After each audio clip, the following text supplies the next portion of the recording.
નમસ્કાર વિદ્યાર્થી મિત્રો, સ્વાગત છે તમારું યુટ્યુબ ચેનલની અંદર.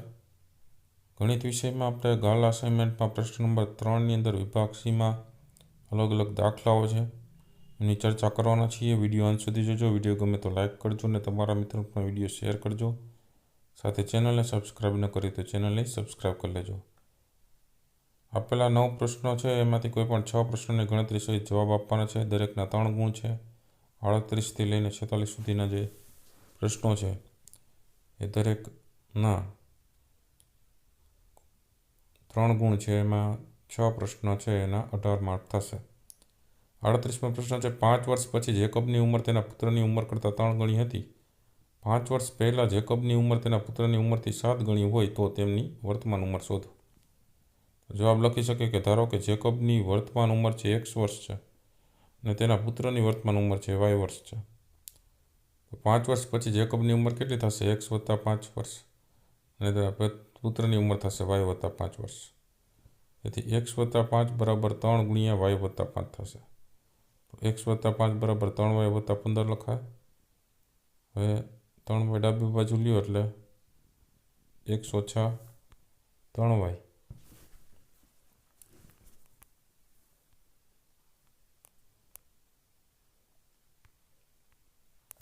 બરાબર, x - 3y બરાબર 15 - 5.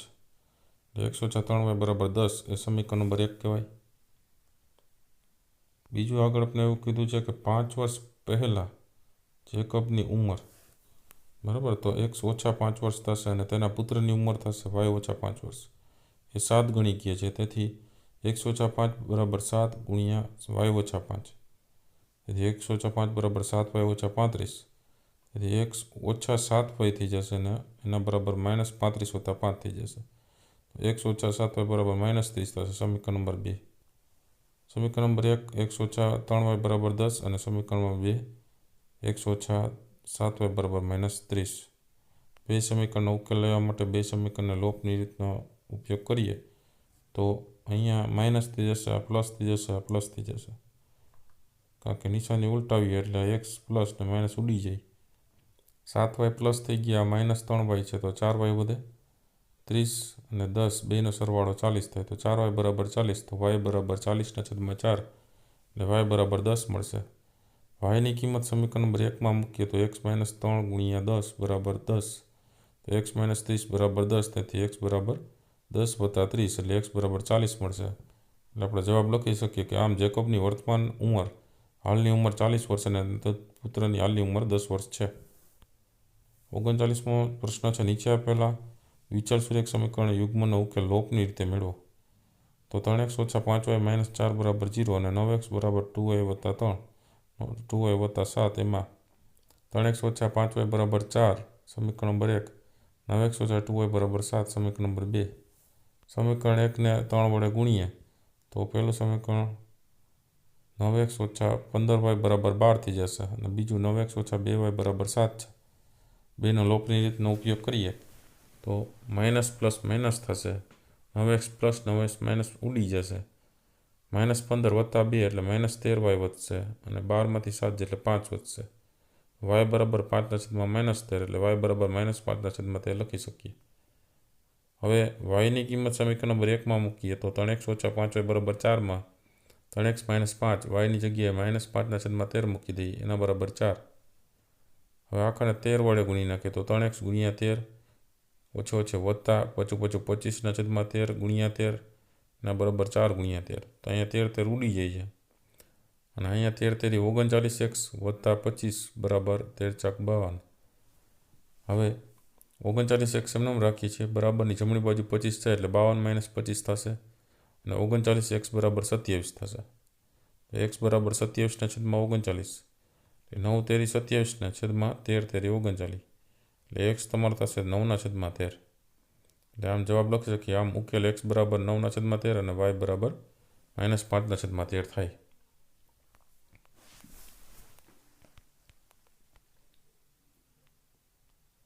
40મો દાખલો છે, સમાંતર શ્રેણીનું બીજું અને ત્રીજું પદ તમને આપી દીધું. બીજું પદ 14 અને ત્રીજું પદ 18 હોય તો પ્રથમ 51 પદનો સરવાળો મેળવવાનો છે. તો બીજું પદ એટલે a2 એના બરાબર 14 અને a3 બરાબર 18. તો s51 મેળવવાનો છે. તો ડી બરાબર A3 - A2 કરો એટલે 18માંથી 14 જાય એટલે 4 મળે. ડિફરન્સ તમને ડી મળી ગયો 4. હવે A2 બરાબર A વત્તા ડી લખી શકો. A2ની જગ્યાએ 14 મૂકી દો એટલે A વત્તા 4 એટલે 14માંથી 4 જાય તો 10 એટલે A બરાબર 10 મળી ગયો.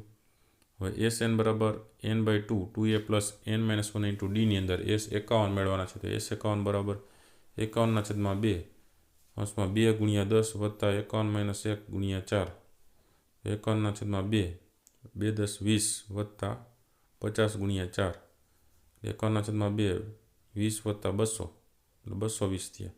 તો 51/2 ગુણ્યા 220માં છેદ ઉડાડી દઈએ. 110 2 220 તો 51 ગુણ્યા 110 એટલે S51 તમને મળશે 5610 જવાબમાં. 41મો દાખલો છે. બતાવો કે 0 6 -5 5 3 3 1 સમદ્વિભુજ કાટકોણ ત્રિકોણના શિરોબિંદુઓ છે. તો અહીં આપણે નામ આપી દઈએ. A 0 6 છે, B -5 3 છે અને C 3 1 છે. ત્રણેયને આપણે કાટકોણ ત્રિકોણ એવું દેખાડવું છે. તો AB બરાબર વર્ગમૂળમાં અંતરસૂત્રની મદદથી x1 - x2 આખા કૌંસ ઉપર વર્ગ વત્તા y1 - y2 આખા કૌંસ ઉપર વર્ગમાં કિંમત મૂકીએ તો વર્ગમૂળમાં 0 -5 આખા કૌંસ ઉપર વર્ગ વત્તા 6 - 3 આખા કૌંસ ઉપર વર્ગ. તો અહીંયા વર્ગમૂળમાં 5નો વર્ગ થશે ને અહીંયા 6માંથી 3 છે એટલે 3નો વર્ગ થશે. તો વર્ગમૂળમાં 25 5નો વર્ગ 25 ને 3નો વર્ગ 9 તો 25 ને 9 34 સરવાળો 34 થાય. હવે AB વર્ગમૂળમાં 34 મળ્યું તો AB વર્ગ 34 મળશે. BC બરાબર વર્ગમૂળમાં એ જ રીતે -5 - 3 આખા કૌંસ ઉપર વર્ગ વત્તા 3 - 1 આખા કૌંસ ઉપર વર્ગ બરાબર વર્ગમૂળમાં -8 આખા કૌંસ ઉપર વર્ગ વત્તા 2નો વર્ગ. તો એના બરાબર વર્ગમૂળમાં 64 વત્તા 4 એટલે વર્ગમૂળમાં 68 થશે. BC બરાબર વર્ગમૂળમાં 68 તો BC વર્ગ બરાબર 68 મળશે. AC બરાબર એ જ રીતે વર્ગમૂળમાં 0 - 3 આખા કૌંસ ઉપર વર્ગ વત્તા 6 - 1 આખા કૌંસ ઉપર વર્ગ. તો વર્ગમૂળમાં -3નો વર્ગ વત્તા 5નો વર્ગ. તો વર્ગમૂળમાં 3નો વર્ગ થાય 9 અને 5નો વર્ગ થાય 25 25 ને 9 34. તો AC બરાબર વર્ગમૂળમાં 34 મેળવ્યું તો AC વર્ગ બરાબર શું મળશે? 34 મળશે. તેથી AB વર્ગ વત્તા AC વર્ગ બરાબર 34 વત્તા 68 બરાબર 34 વત્તા 34 અહીંયા બરાબર 68 34 વત્તા 34 એમ લખાય ને 34 વત્તા 34 એટલે 68 અને BC વર્ગ 68 આપ્યું છે. તો AB વર્ગ વત્તા AC વર્ગ બરાબર BC વર્ગ થાય છે અને AB બરાબર AC થાય છે. એટલે લખાય એમ કે સાબિત થાય છે કે બિંદુઓ ABC એ છે સમદ્વિબાજુ કાટકોણ ત્રિકોણના શિરોબિંદુઓ છે.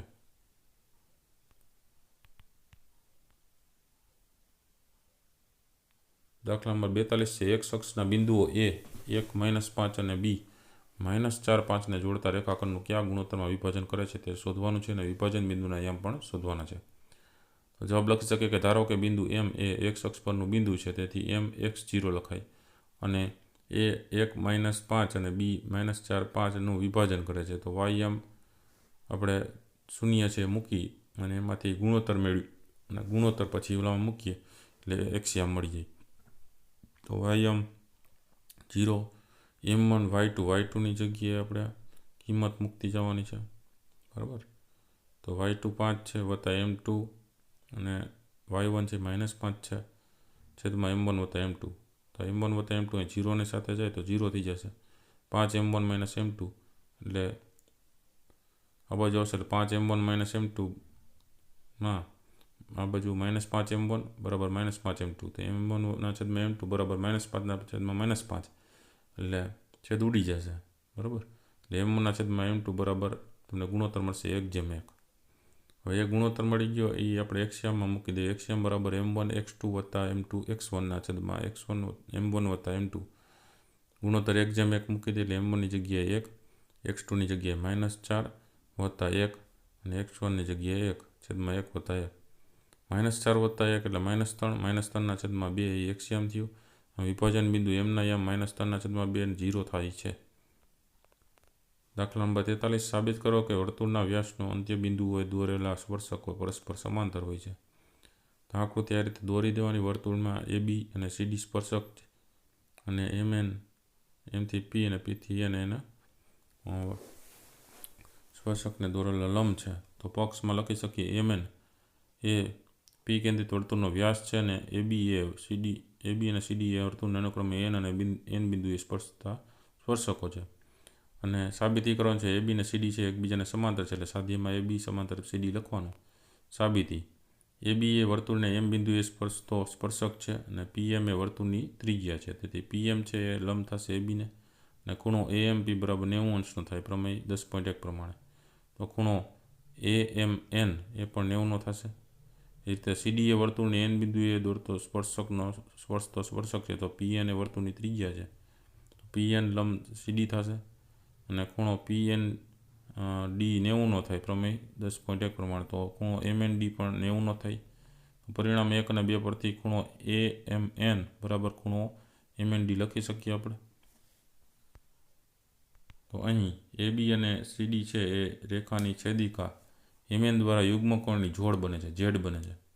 બરાબર, યુગ્મકોણની જોડ બને છે. તેથી એબી અને સીડી છે સમાંતર રેખાઓ છે. તેથી એએમ સમાંતર સીડી લખી શકો. તો એબી સમાંતર સીડી લખી શકો. બરાબર, અહીંયા એબી સમાંતર સીડી. હવે 44માં છે બે સમકેન્દ્રી વર્તુળોની ત્રિજ્યા 13 તથા 8 છે. મોટી ત્રિજ્યાવાળા વર્તુળની એક જીવા નાની ત્રિજ્યાવાળા વર્તુળને સ્પર્શે છે તો તે જીવાની લંબાઈ શોધવાની છે. તો અહીંયા બે વર્તુળો છે. બે વર્તુળની અંદર તમે જોઈ શકો છો કે ઓ કેન્દ્રિત વર્તુળ છે. આ નાની જીવા છે, નાની ત્રિજ્યા 8 છે અને મોટી ત્રિજ્યા છે આ 13 છે અને આ જીવા છે. તો એબી જીવા છે અહીંયા, એટલે ઓબીનો વર્ગ બરાબર ઓપી વર્ગ વત્તા પીબી વર્ગ લખી શકો. તો આ 13 છે, 13નો વર્ગ બરાબર 8નો વર્ગ વત્તા પીબીનો વર્ગ મેળવવાનો છે. તો 169 અને આ બાજુ 64 છે, આ બાજુ આવશે એટલે એમાંથી બાદ થશે. 169માંથી 64 બાદ કરો એટલે 105. પીબી વર્ગ બરાબર 105, તો પીબી બરાબર વર્ગમૂળમાં 105 મળશે. તો એટલું જ પાછું અંતર એબીનું છે. એપી બરાબર પીબી હોવાથી એપી બરાબર વર્ગમૂળમાં 105 મળશે. એટલે જીવાની લંબાઈ એપી વત્તા પીબી એટલે 105 વર્ગમૂળમાં 105 વત્તા વર્ગમૂળમાં 105 બરાબર 2 વર્ગમૂળમાં 105 જવાબ મળશે. દાખલા નંબર 45. નીચેની માહિતી એક ગામના 200 કુટુંબો માટે તેમના પર ચલાવવા માટે કુલ માસિક ખર્ચનું આવૃત્તિ વિતરણ દર્શાવે છે. માસિક ખર્ચ તમને આપી દીધો છે. કુટુંબની સંખ્યા આવૃત્તિમાં આપી છે. આ વર્ગ છે. તો કુટુંબના માસિક ખર્ચનો બહુલક શોધવાનો છે. તો અહીંયા તમે જોઈ શકો છો મહત્તમ આવૃત્તિ કેટલી છે, 40 છે. એટલે બહુલકીય વર્ગ તમારો 1500 થી 2000 થાય એટલે એલ તમારો થાય 1500, F1 થાય 40, એનાથી ઉપરનો F0 થાય 24, F2 થાય 33 અને બધાનો ગાળો 500 છે. વર્ગ લંબાઈ h બરાબર 500. તો સૂત્ર મૂકવાનું છે બહુલકનું z બરાબર L વત્તા F1 માઇનસ F0 છેદમાં 2F1 minus F0 minus F2 ગુણ્યા h. તો 1500 વત્તા 40 માઇનસ 24ના છેદમાં 2 ગુણ્યા 40 માઇનસ 24 માઇનસ 33 ગુણ્યા 500. તો 1500 વત્તા 16 થશે આ છેદમાં 80 માઇનસ 24 માઇનસ 33 ગુણ્યા 500. તો 1500 વત્તા 16ના છેદમાં આ થશે 23 ગુણ્યા 500. હવે 1500 વત્તા 16 ગુણ્યા 500 એટલે 8000ના છેદમાં 23. તો 1500 વત્તા 347.83 થશે. એટલે બહુલક z બરાબર જવાબ મળશે 1847.83.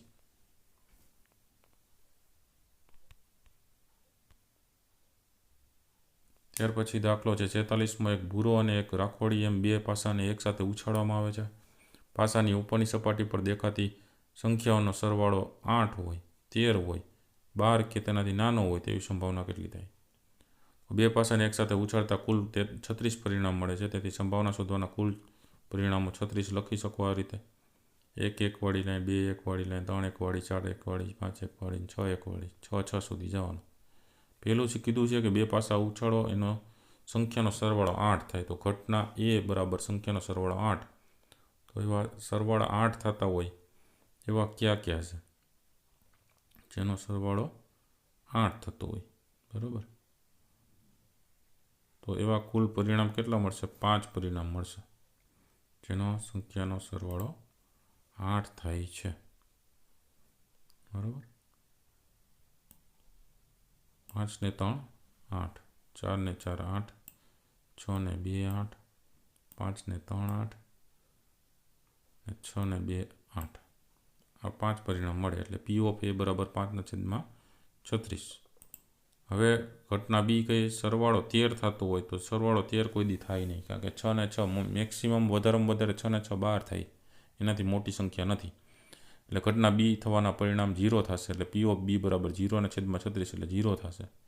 અને ઘટના સી માટે ત્રીજું વિચારીએ કે સરવાળો 12 કે તેથી નાનો થતો હોય તો બધે 12 કે તેનાથી નાના જ છે. 12 ગણી લો, 12થી નાના ગણી લો એટલે 36 પરિણામ મળ્યા. એટલે ઘટના સી થવાના પરિણામમાં 36 મળે. એટલે પી ઓફ સી બરાબર 36 છેદમાં કુલ પરિણામ 36. 36 × 36 એટલે છેદ ઉડી જાય એટલે જવાબ મળે પી ઓફ સીનો 1. બરાબર. તો આ હતા અલગ અલગ દાખલાઓ વિભાગ સી આધારિત. વિડીયો ગમ્યો હોય તો લાઇક કરજો અને તમારા મિત્રો પણ વિડીયો શેર કરજો. સાથે ચેનલને સબસ્ક્રાઈબ ન કરી તો ચેનલને સબસ્ક્રાઈબ કરી લેજો. ફરી પાછા નવા વિડીયો સાથે મળીએ. ત્યાં સુધી ન જોયેલા વિડીયો જોતા રહેજો, જ્ઞાનમાં વધારો કરતા રહેજો. Thank you very much and take care.